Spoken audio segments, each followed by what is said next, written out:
నమస్కారం. శ్రీరామ్ శర్మ. రంగారెడ్డి జిల్లా శంషాబాద్ మండలంలోని 12 ఎకరాల వ్యవసాయ భూమిని రాష్ట్ర ప్రభుత్వం వెనక్కి తీసుకుంది.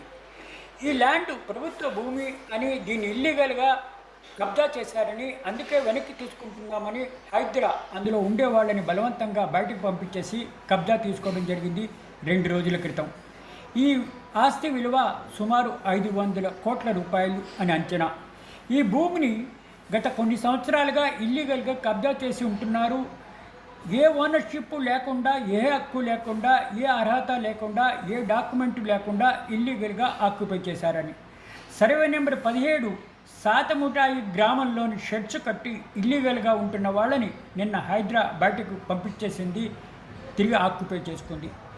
ఈ భూమి చుట్టూ షెడ్స్, బౌండరీస్ వాళ్ళు కట్టడం జరిగింది ఆక్యుపై చేసుకున్న వాళ్ళు. ఈ భూమిని 2011లో రాష్ట్ర ప్రభుత్వం ఇంటర్మీడియట్ బోర్డుకి అలాట్మెంట్ చేయడం జరిగింది. కానీ కబ్జా తీసుకోలేకపోయింది, ఎందుకంటే ఇందులో ఎవరో ఇల్లీగల్గా ఆక్యుపై చేశారని. నిన్న వాళ్ళని ఎల్లగొట్టింది. మరి ఇవాళ రేపు ఇంటర్మీడియట్ బోర్డు ఇది కబ్జా తీసుకునే అవకాశం ఉంది అని అంటున్నారు.